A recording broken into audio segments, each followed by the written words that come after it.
Hey guys, it's another day, Derek Talk Tech, and today we have a look at the future while talking about the past.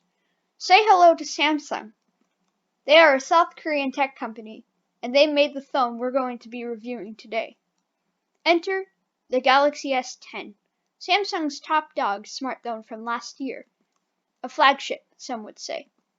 With 3 rear cameras, an outstanding display, and a next-gen in-screen fingerprint ID, it made its main competitor, the iPhone XS, well, shake in its boots. And starting at $750, it was quite affordable too. Real quick, just a disclaimer. I'm not advertising this product, just so you know. So today we'll investigate.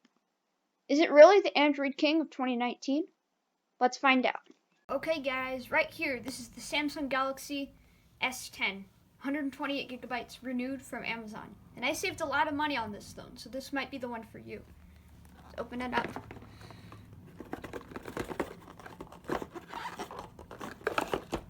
And right on top, we have the phone.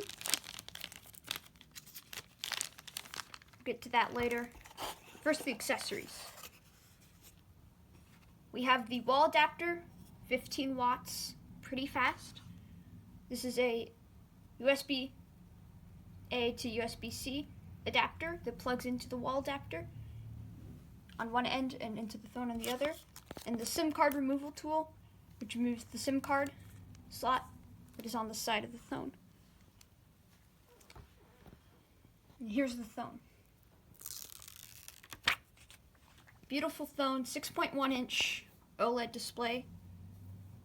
We have 3 cameras on the back and 1 on the front, and no notch. It's a great phone for viewing videos and playing games, very smooth, and hope to do some speed tests in the future.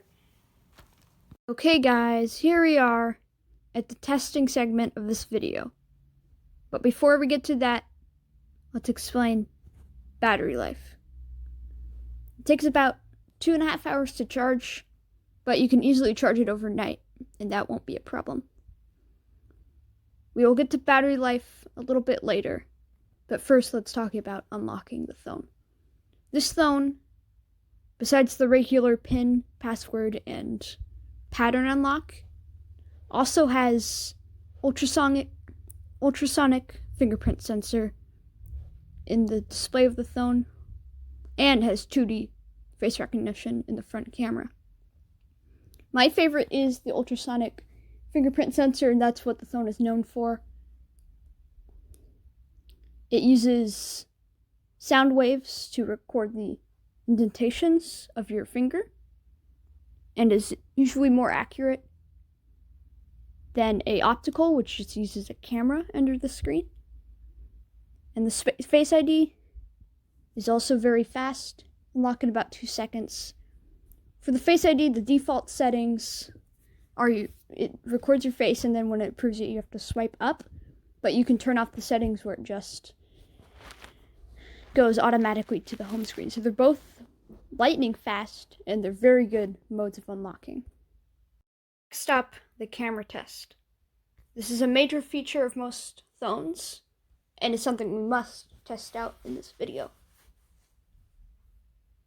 Here are some of the camera features. When you go into camera, you get the option right away to get 0.5 times, which is the ultra-wide, using the ultra-wide camera, the regular 1 times, and the optical 2 times zoom. If you zoom in even more, you have the option to go to 10 times, which is pretty blurry, but it still works. You can also do video in ultra-wide, regular, or optical. And then there's more modes, including panorama, night mode, live focus, which is portrait mode, and slow motion and time lapse. There's also single take, which with the click of the button and 10 seconds wait time, you can record many forms of a moment. Here's some pictures that I took.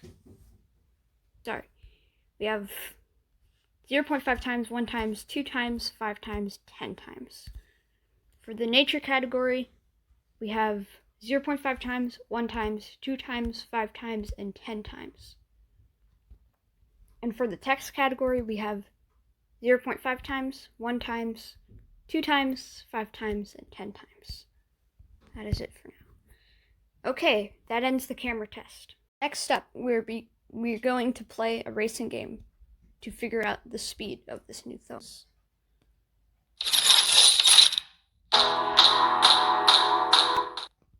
We're going to play a game. Here we go. This game has a very large download size,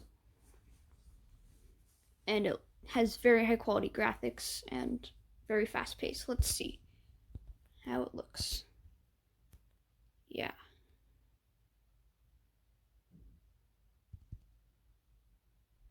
Nice.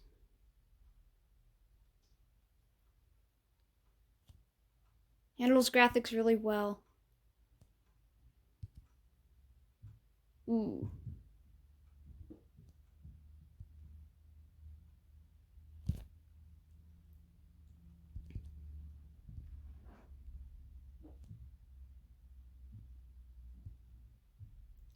This is really nice. Really smooth. I really like this.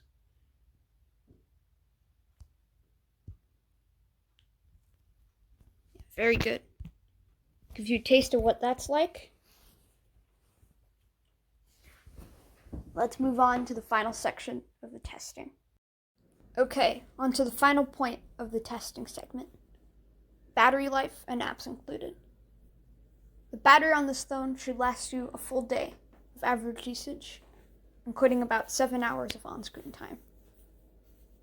Okay, apps included. This includes the basic Samsung apps, along with some Google apps, if you live in the US, and most other countries, including Google, Chrome, YouTube, Play Store, Gmail, Drive, Photos, and Maps, and the ability to also get Google Play, Music, and TV. And you can choose when you're setting up the phone to get some apps that are Samsung and choose which apps you install, which is a cool feature, and there's a few I didn't really want, so I left out.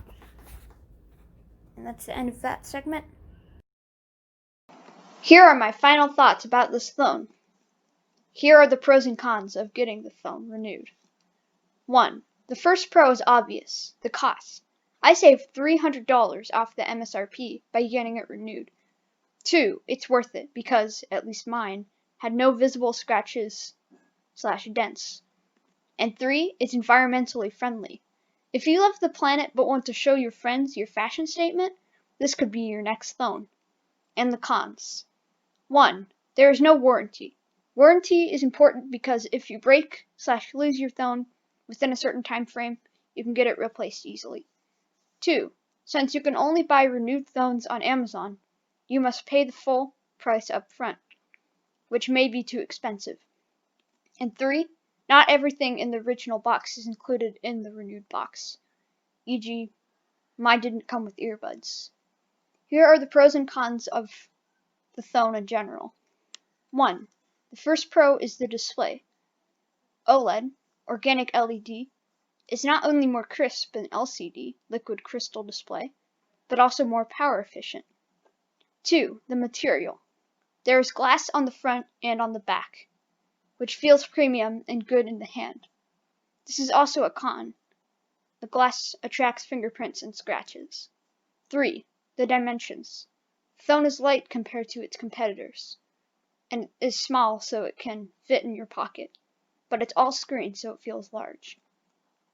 4. The chipset. The S10 has Qualcomm's Snapdragon 855 chip, Android's highest rated chip for 2019, so expect blazing fast speed and great graphics. 1. The first con is that it's a 2019 phone, so it may not get updates after a couple of years. 2. The phone does not have the high-quality cooling system that the S10 Plus has. Expect the phone to get hot. 3. The phone has a button for Samsung's personal smart assistant, Bixby, like Apple's Siri, which in general isn't as smart as, say, Google, and pressing the button accidentally, which is under the volume keys, can be annoying. That's what you need to know about the phone. Should you buy the phone? Well, that's up to you. Check out some articles and learn some more.